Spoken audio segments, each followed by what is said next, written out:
Começar, né? Amém. Ô, Bruno, chegou a Maria Lopes. Ok, Ela fala em espanhol, tá?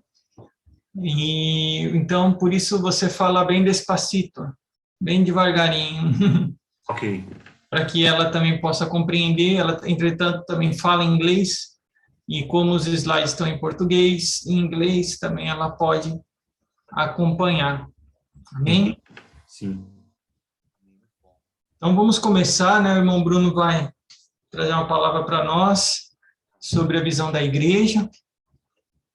E à medida que o irmão for falando, né, vamos com o espírito aberto, né, para receber a palavra, não como conhecimento, mas como vida, né?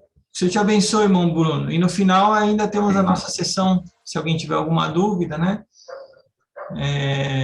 Nós podemos, na sequência, esclarecer as dúvidas, amém? Jesus é o Senhor. Amém, amém. Obrigado, Daniel. Então, boa noite a todos. Então, como o Daniel falou, o tema dessa lição de hoje é a visão da igreja. De fato, tem aqui na apresentação muitos pontos teóricos, mas o nosso encargo é que, ao serem transmitidos esses pontos, essa questão da visão da igreja possa nos ganhar o nosso coração, o nosso entendimento, e sair da esfera da doutrina e se tornar realidade no nosso viver. Porque a visão da igreja, o que nos faz ver a igreja é viver a vida da igreja. Não basta só conhecer, mas o mais importante é ter um viver. Então, os principais tópicos. Primeiro, o que é a igreja? Segundo, nós vamos falar sobre os elementos que constituem a igreja. Terceiro, os dois aspectos da igreja. Quarto ponto, a designação da igreja. Designação aqui é no sentido de definição, de nome, né, da igreja. O fundamento da igreja. E, por fim, o sexto item, a base da igreja. Bom, então, o primeiro aspecto, o primeiro capítulo aqui que nós vamos trabalhar. O que é a igreja? Na Bíblia existem alguns termos, alguns versículos que nos dão algumas explicações sobre o que é a igreja. Então, não existe um conceito fechado, mas a Bíblia ela traz alguns significados que nos explicam o que é a igreja. Primeiro ponto que nós podemos mencionar: a igreja como a assembleia dos que foram chamados. Esse termo, assembleia, igreja, no grego é eclesia, que no grego significa assembleia dos que foram chamados. Então, por isso que a igreja é a assembleia dos que foram chamados, porque o termo original no grego é eclesia, que significa justamente isso. Então, a igreja é a congregação chamada por Deus para fora do mundo. E um primeiro ponto que é importante a gente entender é que a igreja não é um templo cristão, embora muitas vezes seja um conceito corrente, né? Quando a gente olha um templo, muitas vezes se refere àquele templo como a igreja. Mas, aos olhos de Deus, isso não é igreja. E não é nenhum edifício, ainda que seja destinado à adoração de Deus. Deus, ele olha para nós, os filhos dele, e quando ele olha para nós, é que ele vê a sua igreja. Então, o segundo aspecto que nos ajuda a entender melhor o que é a igreja é o corpo de Cristo. A igreja tem... eu peço até perdão, eu não li o versículo anterior sobre a Assembleia dos que foram chamados. Foi Mateus 16, 18, onde a primeira vez na Bíblia se fala sobre a igreja. Então, em Mateus 16, 18 fala: sobre esta rocha edificarei a minha igreja. E agora sim, no segundo ponto, o corpo de Cristo. O versículo é Efésios 1, versículo 22 e 23. A igreja, a qual é o seu corpo. Então, aqui nesse versículo, a gente já vê uma referência da igreja como o corpo, a plenitude daquele que a tudo enche em todas as coisas. Então, se a igreja é o corpo, quem é o cabeça da igreja? Cristo. Então, Cristo, ele é... Então, a igreja, esse conceito mostra que é um organismo vivo. Porque se fosse meramente uma organização, ela não seria um organismo vivo, como, por exemplo, um clube, uma associação. Mas se tratar de um organismo vivo, que é o corpo de Cristo, Cristo como cabeça, é Ele quem nos dá a sua vida. E por meio da sua vida, nós fomos introduzidos nesse corpo. Então, o corpo de um homem, assim como o corpo de um homem é sua plenitude, a sua expressão, igualmente a igreja é a plenitude de Cristo, a expressão dele. Ainda, eu sei que ainda é um pouco teórico falar, né, o que é o corpo, o que é a Assembleia dos Chamados para fora, mas vamos avançar nesses conceitos que aos poucos o Senhor vai nos dando mais clareza, mais entendimento. Mas essa questão do corpo, o que a gente precisa só ganhar nesse sentido é a igreja como corpo de Cristo, ela é o braço e as pernas de Deus nessa terra. Então, Deus se move nessa terra por meio do seu corpo, que é a igreja, que somos nós. E aí, qualquer dúvida, pode me interromper, porque às vezes pode ficar um pouco teórico e algum conceito, alguma dúvida ficar, e a gente tenta esclarecer da melhor forma, tá? O terceiro ponto, o complemento de Cristo. E aqui fala, Efésios 5, 25. Maridos, amai a vossa mulher, e Cristo amou a igreja e a si mesmo se entregou por ela. Então, aqui a gente já toca nesse conceito da igreja como uma auxiliadora de Cristo. Como a esposa é auxiliadora do marido, e o marido deve amar a sua esposa, porque Cristo amou a igreja primeiro. Então, Cristo ele é como se fosse o marido e a igreja a esposa. A palavra que revela que a igreja é o complemento de Cristo. Então, para Cristo ter manifestação, ter a sua expressão nessa terra, ele precisa da igreja.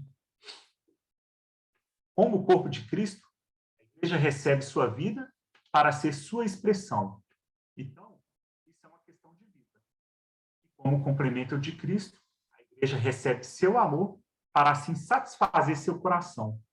Isso é uma questão de amor. Então, a relação de Cristo com a igreja é uma relação de vida e amor. Cristo deu sua vida pela igreja e Cristo amou a igreja. Quarto aspecto do que é a igreja, a casa de Deus. E aí, o versículo de referência é 1 Timóteo 3,15.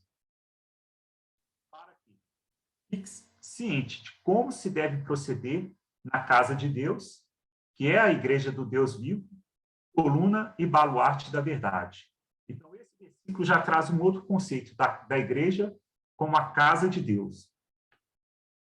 Então, se a igreja é o corpo e o complemento, enquanto para Cristo, a igreja é seu corpo e complemento, enquanto para Deus, a igreja é sua casa. Então, o que Deus deseja ter nessa terra é um lugar de descanso. Quando, muitas vezes, a gente tem um dia, né, de trabalho cansativo, e aí dá o horário de encerrar o expediente e a gente retorna para casa, ali a gente pensa, agora vou chegar em casa, vou poder tomar um banho e descansar. Então, para Deus é a mesma coisa. A casa de Deus é o seu lugar de descanso, é um lugar de paz.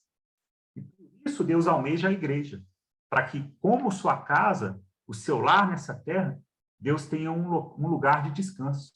No mundo, não tem como Deus encontrar paz, não tem como Deus encontrar prazer, mas na sua casa, que é a igreja, Deus encontra descanso e prazer.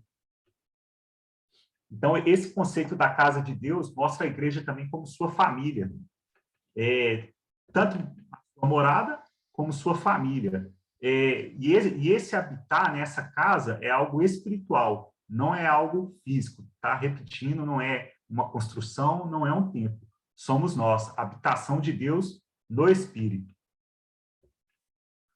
Ô, Daniel, você acha que tá fluindo bem? Tá ficando muito rápido? Se eu tiver rápido, pode me pedir para desacelerar, tá? Eu penso que tá bom. Eu não sei se a irmã Maria está entendendo. Se a irmã Maria tiver alguma dúvida, Sim, pode isso também mesmo. perguntar, viu, irmã? E que entrou também a irmã Joaquina. Seja bem-vindo. Bem? Amém. Boa noite. Boa noite. Desculpa aí o atraso. Tamo junto. Tudo bem, tudo bem. Então, eu vou prosseguir agora para o próximo aspecto sobre o que é a igreja, que é o novo homem. E aí o versículo de referência é Colossenses 3, versículo 10, que fala: "E vos revestistes do novo homem, que se refaz para o pleno conhecimento, segundo a imagem daquele que o criou." Cristo aboliu na cruz todas as ordenanças que causavam discórdias entre os homens e criou em si mesmo um novo homem.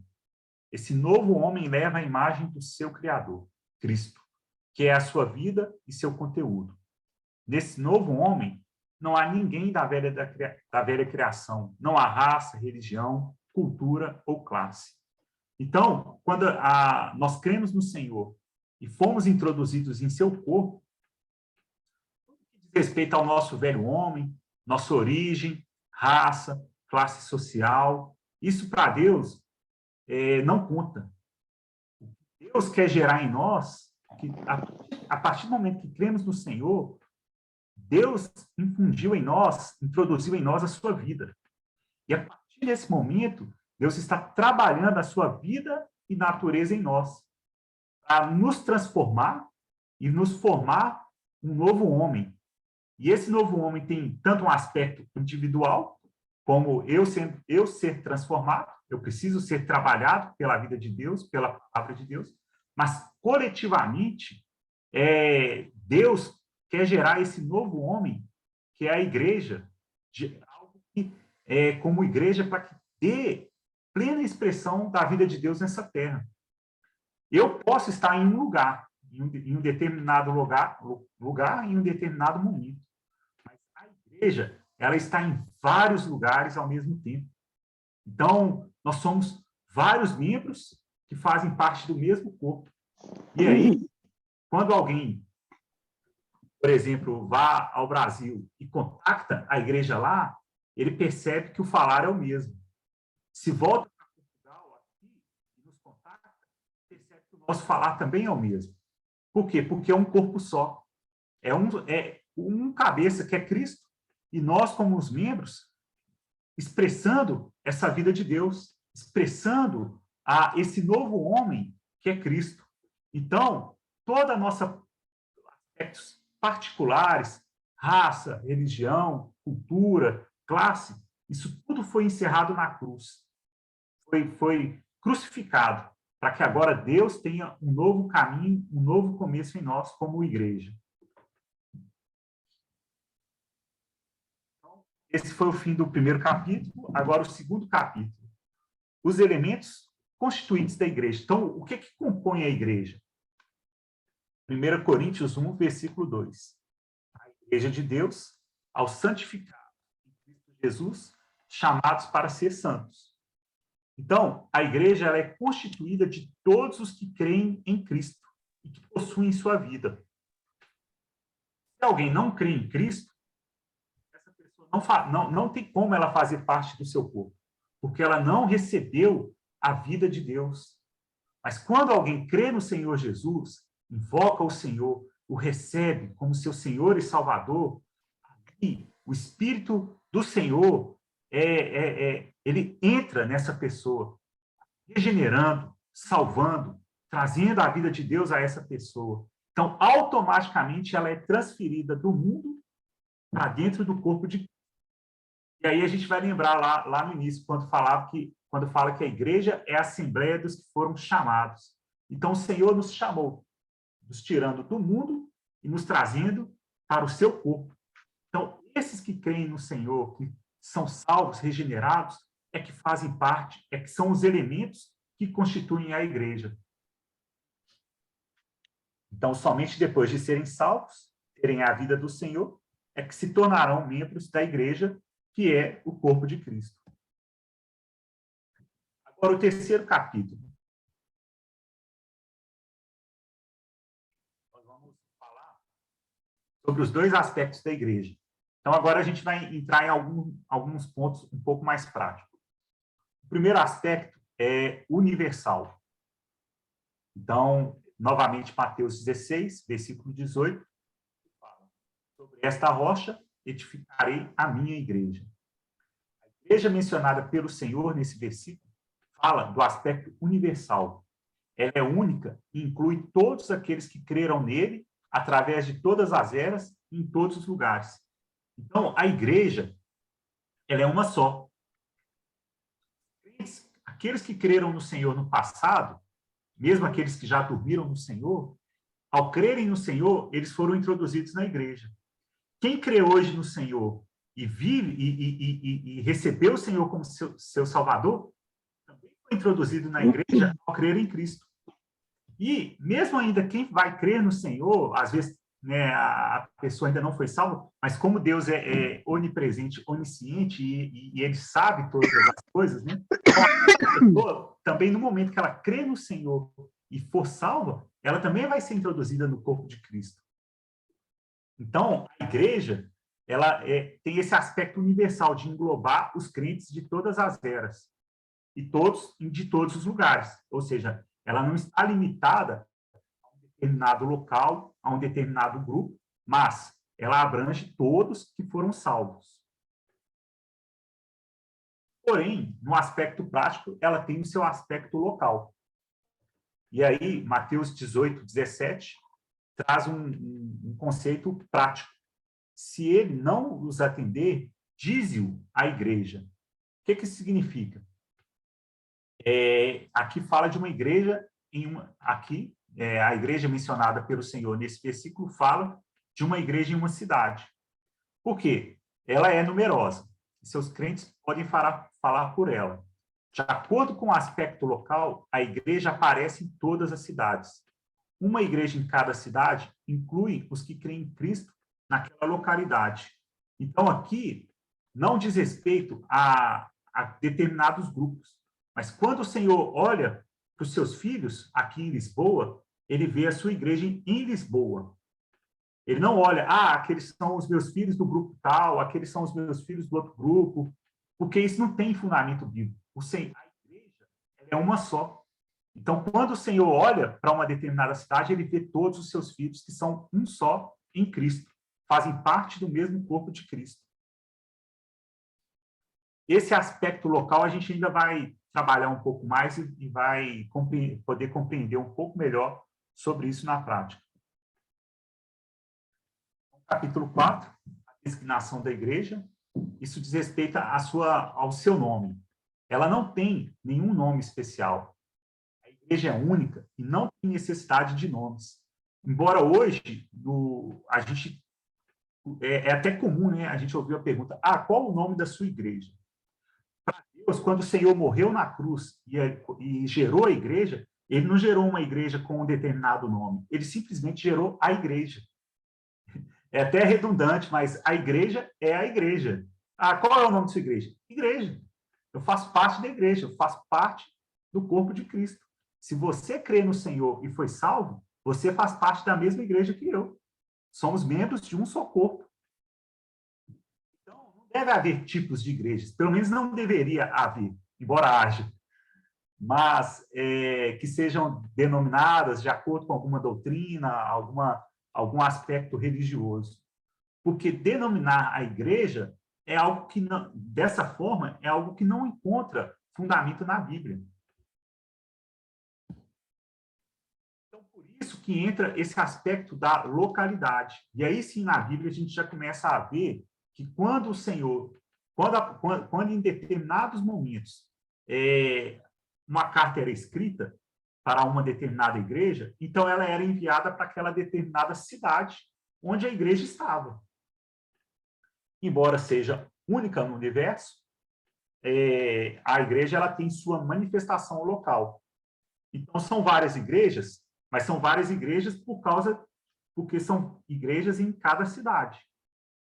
E aí, uma em cada cidade, a diferença reside somente nas cidades onde elas se encontram. Portanto, para designá-las, podemos usar o nome da cidade na qual uma igreja se encontra, como a igreja em Jerusalém. Aí aqui eu vou pedir licença aos irmãos para nós lermos Atos 8, versículo 1.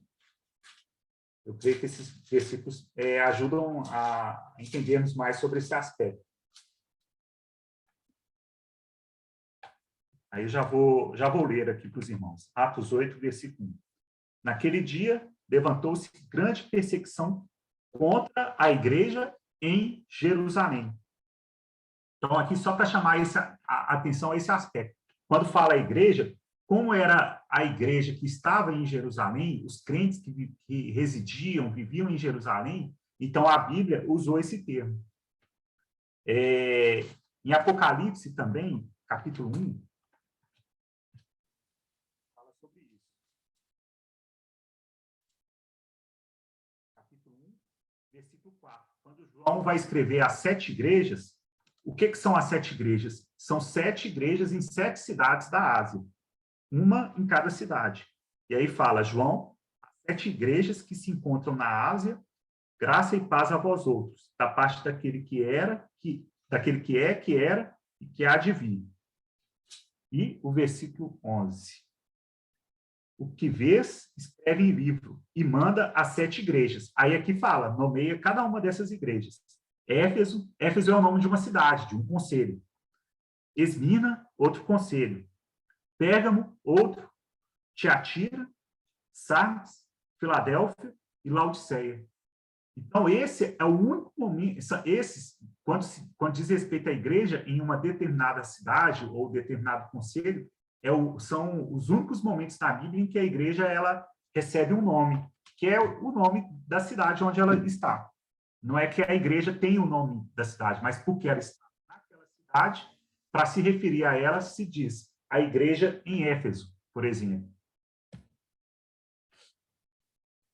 Agora vamos falar sobre o fundamento da igreja. E aí, esses 2 últimos capítulos, eles são importantes porque é algo, já como a palavra fala, é um conceito fundamental. Efésios 2, 20, sobre o fundamento dos apóstolos e profetas, sendo ele mesmo, Cristo Jesus, a pedra angular. O fundamento da igreja é Cristo, revelado e ministrado por intermédio dos apóstolos e profetas. Jesus Cristo é o único fundamento e ninguém pode lançar outro. Esse é um conceito, na verdade não é um conceito, é um princípio, do qual nós nunca podemos abrir mão. O fundamento da igreja é Cristo. Qualquer outro fundamento que não seja Cristo foge daquilo que é a palavra de Deus. Então, Cristo como fundamento é algo inegociável. E, agora, com respeito à base da igreja, a unidade do corpo de Cristo. Todos os que creram estavam juntos e tinham tudo em comum. É Atos 2, tá, irmãos? Atos 2, versículo 44 e 46. Todos que creram estavam juntos e tinham tudo em comum. Diariamente perseveravam unânimes no templo, partiam pão de casa em casa e tomavam as suas refeições com alegria e singeleza de coração. Então, antes que uma fundação seja lançada, uma casa deve ter um terreno na qual ela possa ser construída. O lote é a base, sobre a qual o fundamento é construído. Então, a casa é construída em cima do fundamento. A estrutura é construída sobre o fundamento e o fundamento é lançado sobre a base. Então, o que é essa base? Aqui o exemplo que foi dado é da construção de uma casa. A base é aquele terreno. E aí, naquele terreno, abre-se um buraco e ali se lança o fundamento. E sobre aquele fundamento é feita a construção. Então, no início da era cristã, desde os tempos dos apóstolos, essa base é a unidade do corpo de Cristo, mantida e expressada em cada igreja na sua cidade. Hoje, embora a gente veja que existam muitos grupos cristãos, cada um, às vezes, na mesma cidade, infelizmente, a gente vê que cada um no seu grupo, né? Vamos colocar assim, muitas vezes não há nem aquela comunhão, aquela mutualidade, mas para Deus é algo muito importante essa questão da base da unidade. Isso quer dizer que nós, cristãos, em qualquer cidade que estejamos, nos reunimos para ser a igreja ali. A nossa base, portanto, é a unidade do corpo de Cristo. É sobre essa base que a igreja é edificada. Então, a base é como se fosse o lote, é a unidade do corpo de Cristo. E nessa unidade é que é lançado o fundamento, que é Cristo. E aí, sobre esse fundamento, a igreja pode ser edificada. Então, quando Deus encontra uma base correta, ali ele pode colocar o seu fundamento. E aí, ele edificar a sua igreja. E é isso que Deus deseja, né? O coração do Senhor é que haja unidade no seu povo. E, por fim, a mesa do Senhor. Queria tocar nesse aspecto porque é um aspecto importante. A mesa do Senhor com o pão e o cálice tipifica o corpo de Cristo e o sangue da nova aliança. A mesa do Senhor inclui todas as pessoas que foram salvas e regeneradas por Cristo. Portanto, a mesa do Senhor é um símbolo da unidade do corpo de Cristo.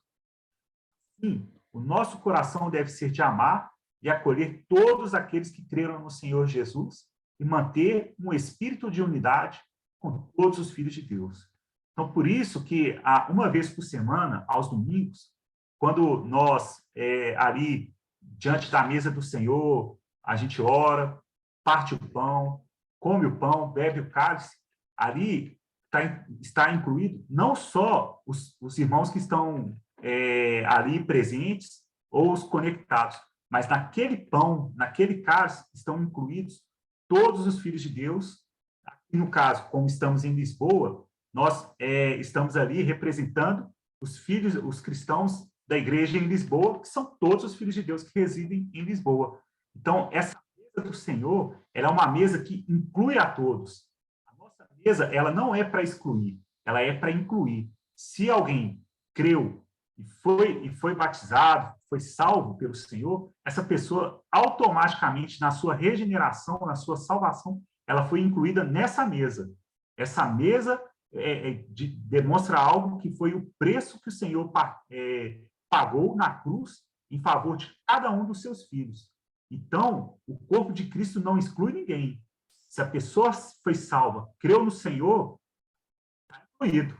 Por quê? Porque o Senhor acolheu, o Senhor recebeu, o Senhor salvou, o Senhor amou, pagou o mesmo preço por cada um dos seus filhos. Então, para Deus, cada um dos seus filhos é importante e ele não abre mão de nenhum. Então, todos fazem parte do mesmo corpo. Era isso. Muito obrigado. Agora fica aberto, né, Daniel, para quem quiser perguntar algo. Sim. Amém. Os irmãos, fiquem à vontade temos alguns minutinhos, né, para compartilhar. Eu vou dar um pontapé inicial aqui para encorajar também os irmãos. A igreja é algo muito especial, né? O Bruno falou que a igreja é a casa de Deus, né? E queria ler para os irmãos aqui um versículo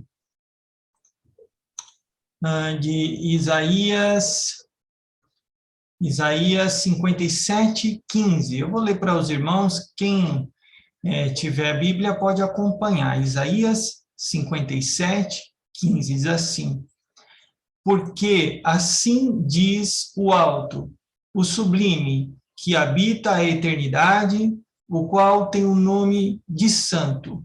Habito no alto e santo lugar, mas habito também com o contrito e com o abatido de espírito, para vivificar o espírito dos abatidos e vivificar o coração dos contritos. Então, a igreja é a casa de Deus, mas Deus, ele não habita em templos feitos por mãos humanas. Ele habita no espírito humano. Então, nós que cremos no Senhor, Nós que recebemos a vida de Deus, somos a igreja. Somos a casa de Deus. Ele habita no nosso espírito, especialmente quando nós estamos abatidos, quando nós estamos contritos, né? Quando estamos passando por situações difíceis, o Senhor está conosco, né? Mas também a igreja é um lugar de muita alegria. Porque, e o que significa isso? Significa que quando nós estivermos sendo edificados, quando nós estivermos vivendo um viver da igreja, nós vamos viver um viver de plenitude e de alegria, né? Porque nós somos criados para isso, irmãos, para ser a igreja, para fazer parte do corpo de Deus. Você e eu fomos criados para sermos a habitação e desfrutarmos da alegria e da presença de Deus. É o que está. Eu tenho um salmo muito desfrutável que expressa essa alegria. Ele diz assim, é o Salmo 133, são 3 versículos. Ele diz assim: ó, quão bom e agradável viverem unidos os irmãos. É como um óleo precioso sobre a cabeça, o qual desce para a barba de Arão, e desce para a gola das suas vestes. É como o orvalho de Hermon, que desce sobre os montes de Sião, ali ordena o Senhor a sua bênção. Irmãos, quando nós estamos vivendo o viver da igreja, quando nós estamos vivendo essa edificação, nós desfrutamos da alegria e da bênção. O Senhor, quando nós estamos reunidos, você já pensou?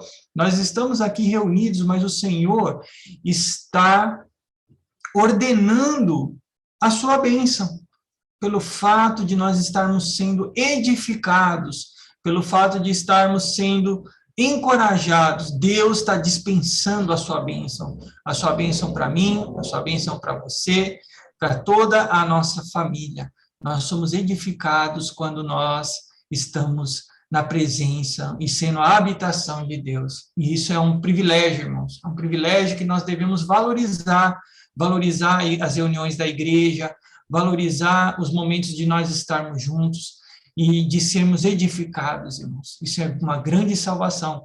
Por fim, o Senhor diz assim, lá em Mateus 16, que as portas do inferno não prevalecerão contra a igreja edificada. Quando nós estivermos juntos, edificados, nem mesmo as portas do inferno vão prevalecer contra nós, né? Então, é algo muito especial, ser edificados, viver a vida da igreja, né? Eu agradeço ao Bruno, né, por essa palavra. Os irmãos também quiserem compartilhar, fiquem à vontade. Se tiver alguma dúvida sobre o nome da igreja, quantas igrejas existem, tem muitas perguntas interessantes para fazer aqui para o Bruno, viu?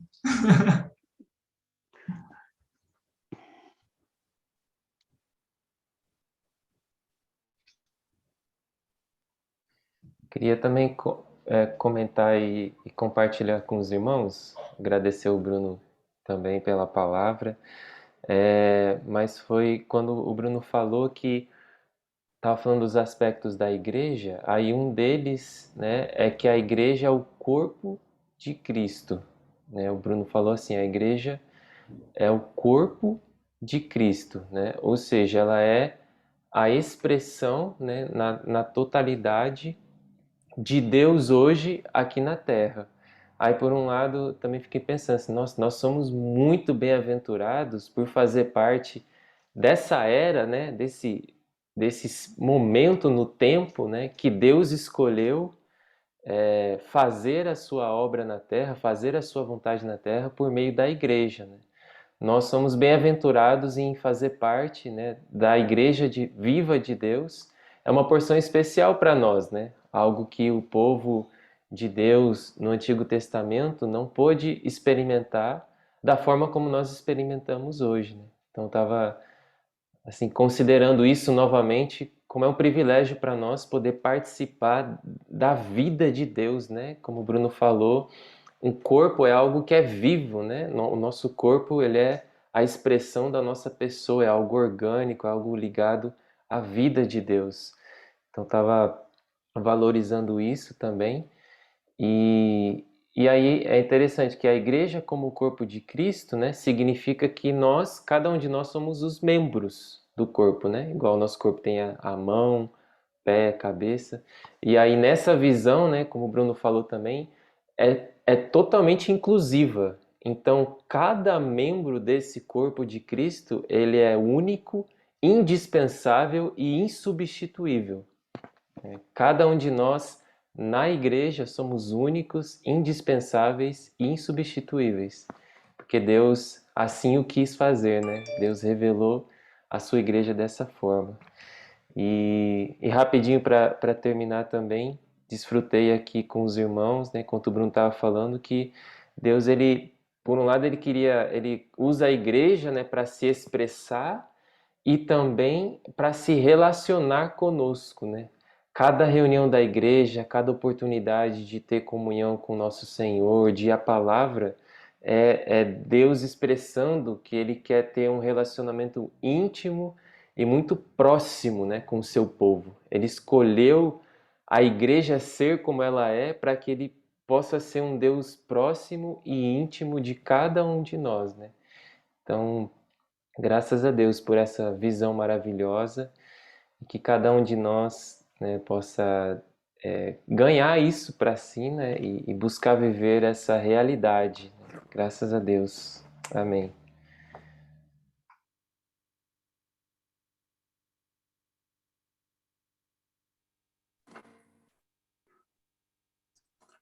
Alguém mais quer compartilhar? Senão eu vou perguntar para o Bruno. Daniel.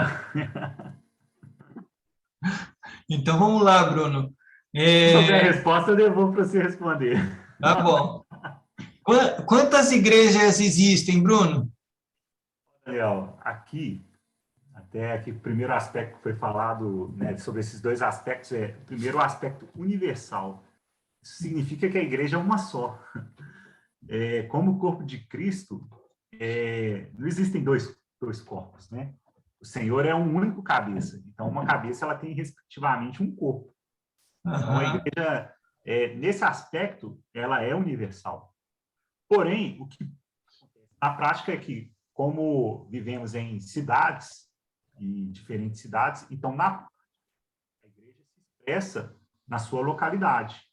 Então, por isso que, às vezes, na Bíblia aparece as igrejas. Mas quando ali fala as igrejas, porque se refere à igreja em cada uma das cidades que estão naquela época. Assim como hoje acontece. A igreja em Lisboa, a igreja em Porto, a igreja em qual outra cidade aqui de Portugal, em Coimbra. Mas, na prática, é só uma igreja e um só corpo. É uma resposta um pouco ambígua, mas, resumindo, vamos dizer, a igreja é uma só.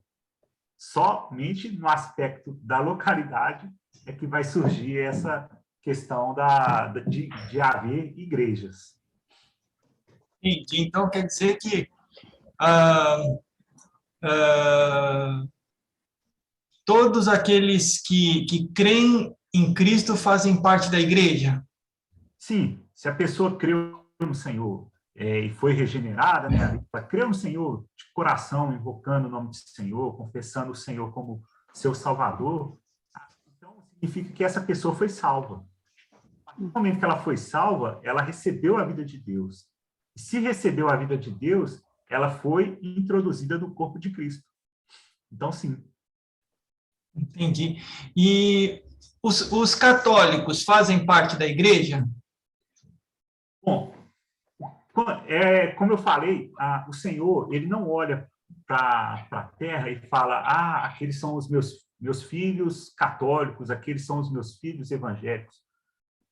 O que acontece se a pessoa, independente de ser católico ou evangélico, creu no Senhor Jesus, é um cristão genuíno, que creu, que confessou o Senhor como seu Salvador, então ali essa pessoa recebeu a vida de Deus. Então, se ele é um católico que crê em Jesus como seu Salvador, é um filho de Deus, está incluído no corpo. Essa questão é porque na época, a gente precisa, muitas vezes, para entender isso, voltar no princípio. No princípio, ali em Atos, não existia igreja católica, igrejas evangélicas, denominação A, denominação B. A igreja era uma só. Como, de fato, esse é o coração do Senhor. Vivam em unidade. Não sei se fui claro na resposta, mas o intuito é dizer, basta crer no Senhor, basta recebê-lo como seu Salvador, você será parte do corpo de Cristo. Qual que é o nome da igreja, Bruno? Acho que a Joaquim ia falar, Daniel. Pode falar, Joaquim. Olha, eu queria fazer uma pergunta, eu não está muito assim, para me entender. A diferença, por exemplo, você falou da Igreja Católica e a Igreja Testemunha de Jeová. Bom, talvez o Daniel saiba até explicar melhor que eu, vou tentar, porque eu, de fato, assim, eu conheço pouco a doutrina do testemunho, mas até onde eu sei, eles não creem no Senhor Jesus. Estou falando besteira, Daniel, se eu estiver errado, você me fala. Eles não creem no Senhor Jesus como o Senhor e Salvador, tal como os cristãos creem, entendeu? Então, eles não têm esse mesmo fundamento que os cristãos têm. E como aqui em um determinado momento, eu falei aqui, olha, o fundamento da igreja. Qual é o fundamento da igreja? É Cristo. E eu lembro que na apresentação eu até falei que esse é um aspecto inegociável. É um fundamento, você não pode substituir por outro. Então, nesse sentido, eu tenho a dizer, mas preciso dizer que o testemunho de Jeová, se ele não crê no Senhor Jesus, não crê em Jesus Cristo como seu Senhor e Salvador, então, automaticamente, ele não tem como ele fazer parte do corpo de Cristo. Eles não têm a trindade, né? Pai, Filho e Espírito, não é isso? Você sabe melhor? Eles não acreditam, né? Me ajudar nisso aí? Eles não acreditam. Ô, Carlos, quem souber. Na verdade, irmã Joaquina, nós, assim, não somos especialistas na questão dos testemunhos de Jeová. O fato é que, se alguém não acredita que Jesus Cristo é o Senhor, né, ele não faz parte da igreja, né? Nós temos acesso ao Pai por meio de Jesus Cristo, entende? Certo. Deus fez uma promessa, na verdade, uma promessa que foi feita para Abraão, que ele iria dar uma geração para ele, né? E que aquela geração ia ser abençoada. E essa nação de Abraão se tornou a nação de Israel. Então, todo israelita, ele nasce fazendo parte dessa promessa que foi feita a Abraão. Agora, pensa, todos aqueles que não são israelitas não têm acesso a Deus direto, não têm acesso ao Pai, né? Você, por exemplo, você é israelita? Não sabe também, né? Não sei. Pode ser que a gente seja, pode ser que não seja.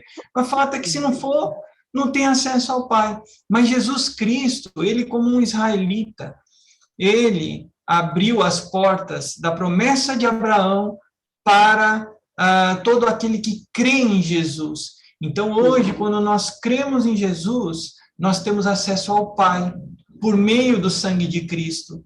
Então, se alguém não crê em Jesus e não é israelita, ele não faz parte dessas promessas que Deus fez, entende? Não faz parte dessa nação celestial que Deus prometeu para Abraão. Então, hoje nós temos acesso por meio de Jesus a essas promessas, pela fé.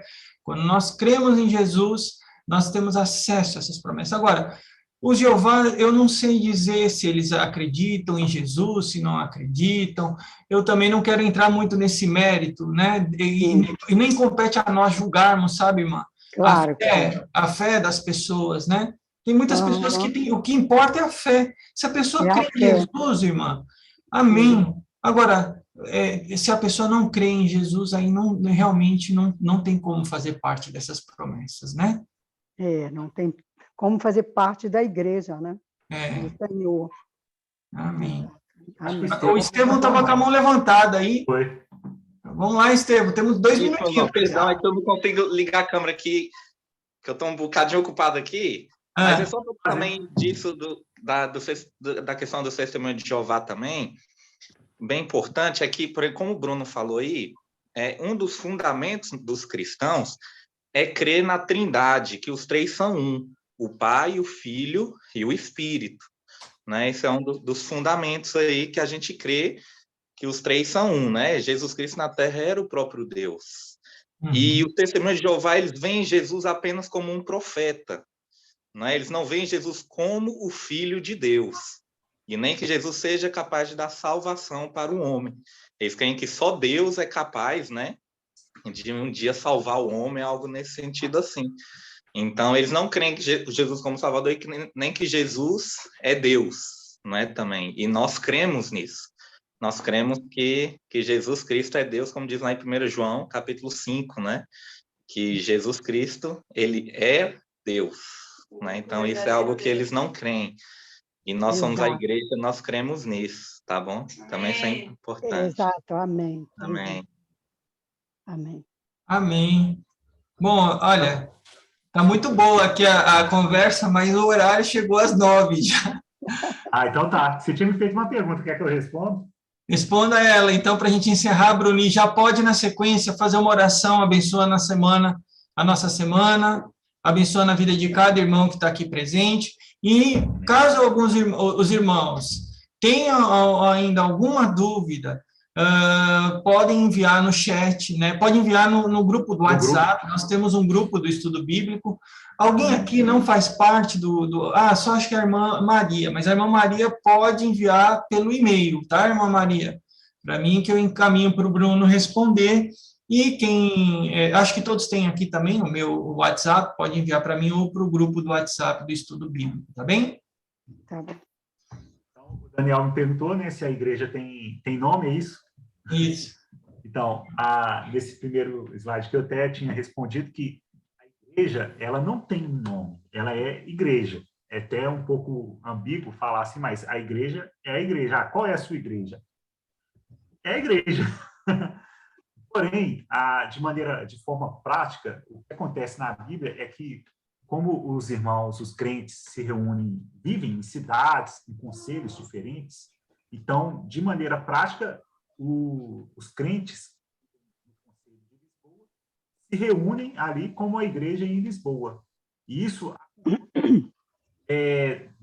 dando o nome da igreja dos crentes que vivem em Lisboa como a igreja em Lisboa. Mas não é porque o nome da igreja é Lisboa. Não, é só porque eles vivem em Lisboa. Porque a igreja, como ela é o corpo de Cristo, e o corpo de Cristo é um só, então ela não tem nome. Amém. Claro? Amém, Bruno. Acho que esse é um assunto que tem muitas... podemos ainda desfrutar mais vezes. Sim. Mas vamos orar. Depois que o Bruno fizer uma oração, ainda não sai, irmão, para a gente só tirar uma foto para registrar esse momento, tá bem? Ó Senhor Jesus, amém. Amém. Senhor Jesus, te agradecemos, Senhor, por esse momento, essa oportunidade que o Senhor nos deu de poder acompanhar mais uma lição do estudo bíblico. Obrigado por cada um dos irmãos, cada um dos contatos, convidados que o Senhor trouxe nessa noite para desfrutar dessa palavra. Abençoa, Senhor, a vida de cada um. Abençoa a semana de cada um. Dá-nos uma semana na presença do Senhor, guardados na tua presença, na tua palavra, e que dia a dia, mais e mais da sua palavra, possa ganhar o nosso coração, possa nos transformando cada vez mais a sua imagem e semelhança. Ó Senhor, torna-nos cada vez mais unânimes e obedientes à palavra do Senhor. Obrigado, Senhor. Amém.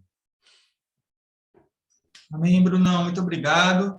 Se os irmãos puderem, quem puder, abrir a câmera, né? Carlinhos, você faz o registro? Posso fazer sim. E aí os irmãos podem... É a hora que a gente brinca, a hora do coração. A gente posta um coraçãozinho aqui. Para ficar gravado. Amém. 1, 2, 3. Foi. Ficou Boa registrado. noite. Boa noite. Amém, irmãos. Muito obrigado pela Amém. presença. Jesus é o Senhor. Uma semana abençoada. Irmãos, sejam todos bem abençoados na presença do Senhor. Amém. Amém. Amém. Abraço a todos. Amém. Abraço. Amém.